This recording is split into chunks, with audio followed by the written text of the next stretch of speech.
On Friday, the Norwegian Nobel Committee awarded the Nobel Peace Prize to two journalists for, quote, their efforts to safeguard freedom of expression, which is a precondition for democracy and lasting peace. Along with Russian journalist Dmitry Muratov, Filipino-American journalist Maria Ressa is sharing this year's Peace Prize. A decade ago, she co-founded Rappler, which is a digital media outlet for investigative journalism, which has worked to expose abuses of growing authoritarianism and power in the Philippines. And Maria Ressa, kind enough to join us now. First off, huge congratulations to you.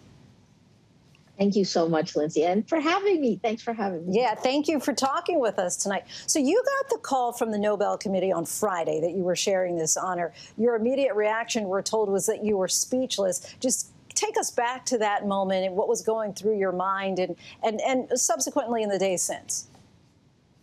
I was actually on a panel for Southeast Asia, the three news groups, one in Malaysia, one in Indonesia, and us in the Philippines. And we were talking about independent media and how we could survive this time period. And all of a sudden, in the middle of the panel, my phone, started ringing. I quickly messaged and muted because I saw Norway there.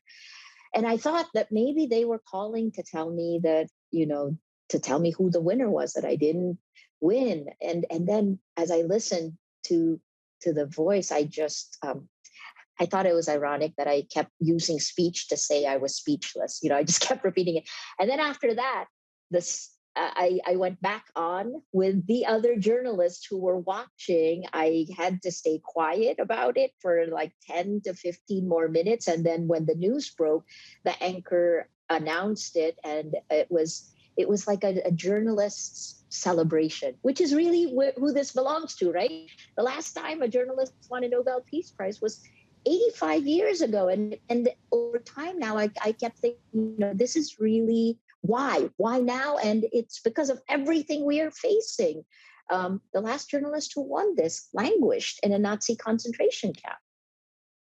Right. And first of all, I just got to say that I love that you're seeing on the caller ID, Norway is calling you, right? So, I mean, that was like a big indicator. And then that you have to keep quiet about it for 15 minutes. That must be so difficult. But yeah, to your point, that the last time was 85 years ago that a journalist actually won. What message do you think that the Nobel Committee was sending with this award about the current environment facing journalists around the world and what you've called the battle for facts? That it's never been as dangerous or as risky as it is today to hold power to account. And really, I thought we have a democracy, and then I didn't really get to hear the announcement until many, many hours later. But I actually had always said that this is a battle for facts.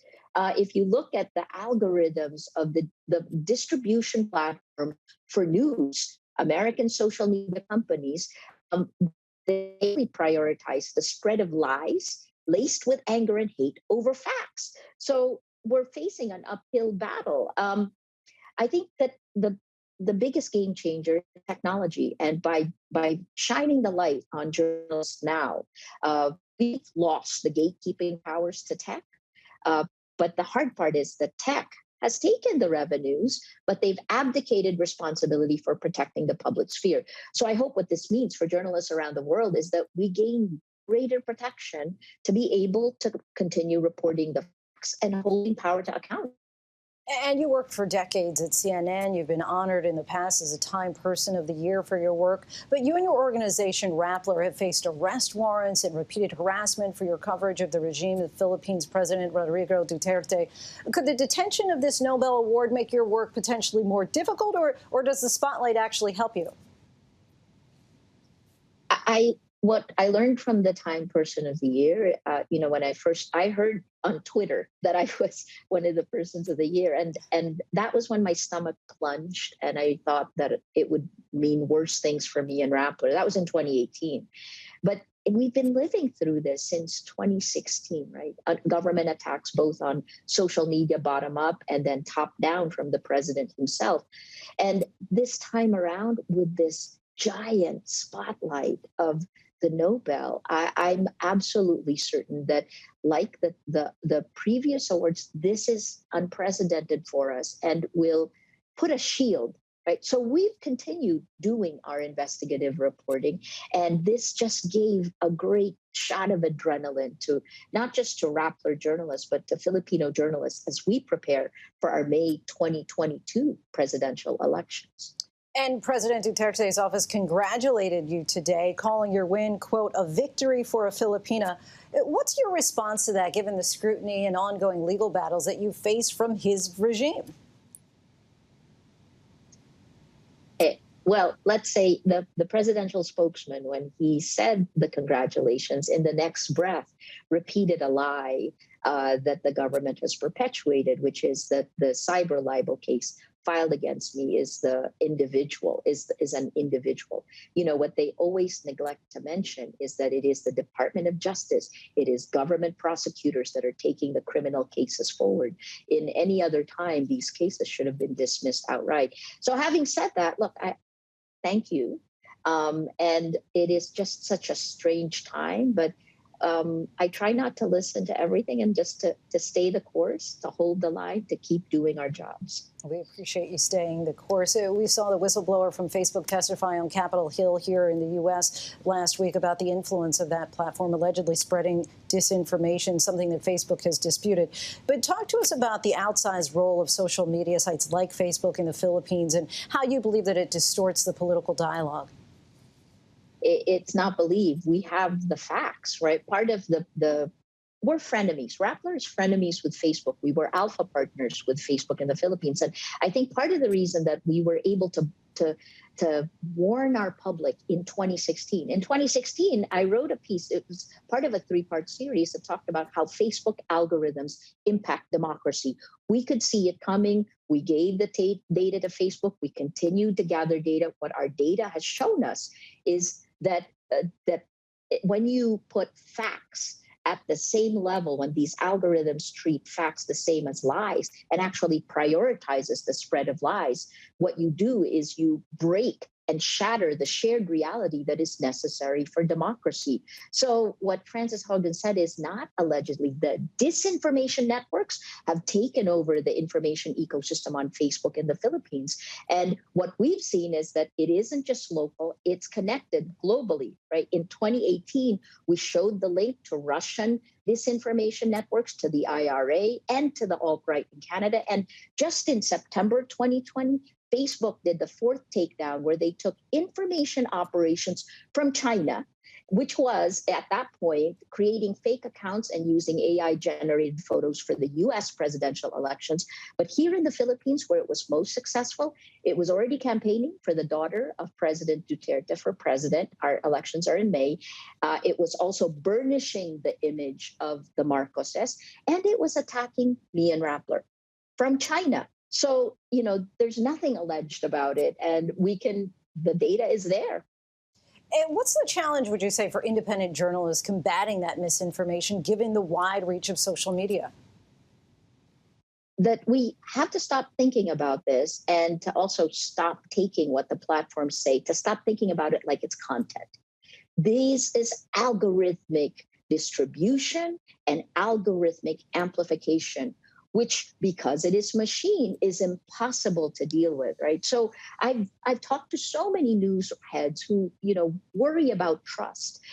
It's no longer in our control. So the first thing we must do is demand guardrails be put in place on these platforms. The best one sentence for the crisis we face today comes from an American biologist, E.O. Wilson. And he said that the crisis we are facing is our Paleolithic emotions, our medieval institutions, and the godlike technology.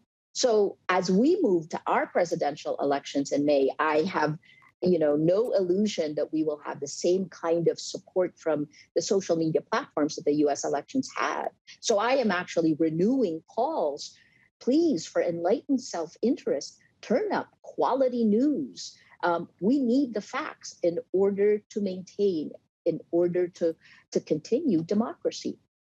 And lastly, after all the challenges that you've faced in recent years, are you still optimistic about the role of journalism? And what would your message be to a young person who's considering working in the field?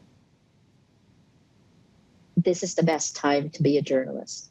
You know, that sounds ironic given that this is my 35th year as a journalist, and in a little less than 2 years, I received 10 arrest warrants. My government filed 10 arrest warrants against me.